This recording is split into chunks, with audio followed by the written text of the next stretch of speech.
근긴장 이상증의 특징에 대해서 알아보겠습니다. 한동안 목이 뻣뻣하게 굳어 있더니 목이 한쪽으로 돌아가면서 정면을 보기 어려운 경우가 있습니다. 대부분의 경우 목 주변 스트레칭을 하거나 긴장이 풀어지면 좋아지는데 오히려 더 굳어지면서 가끔 목이 돌아가더니 이제는 주기적으로 목이 돌아가면서 흔들리는 경우가 발생합니다. 이런 증상이 나타나면 대부분의 사람들은 한의원에서 추나치료나 침치료를 받거나 정형외과에서 물리치료와 도수치료를 받습니다. 이것은 이 질환이 단순한 근육통의 문제라고 생각을 하기 때문입니다. 치료를 받아도 증상이 나아지지 않고 점점 심해지게 되면 신경외과나 정형외과에 가서 치료를 받고 약을 처방받습니다. 그리고 신경안정제나 근육이완제를 처방받습니다. 잠시는 호전이 되는 듯 하지만 명확히 낫는다는 느낌이 안 들면 종합병원에 가서 MRI나 근신경 검사를 받습니다. 이곳에서 비로소 근긴장 이상증이나 사경증이라는 그런 진단을 받게 됩니다. 그리고 이 사경증이 단순한 질환이 아니라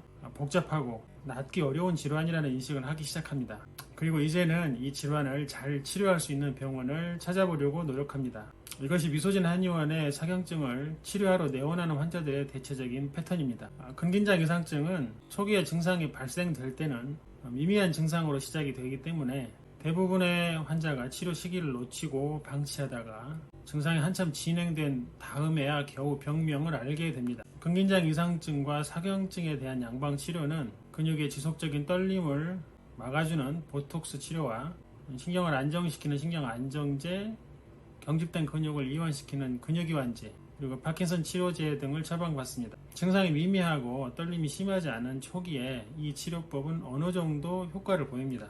그러나 몇 개월이 지나 보톡스 효과가 떨어지면 다시 처음과 같은 떨림이 시작이 되고 양약은 복용을 중지하면 다시 근육의 강직이 더 심하게 느껴집니다. 근긴장 이상증은 발달된 현대의학에서도 원인이 명확히 밝혀지지 않은 근육신경계의 질환이기 때문입니다.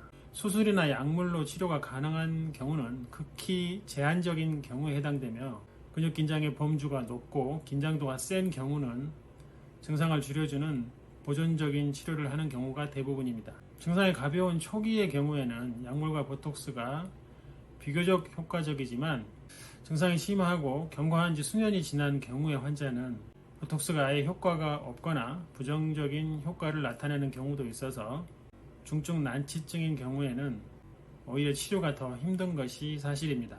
따라서 근긴장 이상증의 증상을 정확히 파악하고 초기에 치료를 받고 관리를 하는 것이 중요합니다.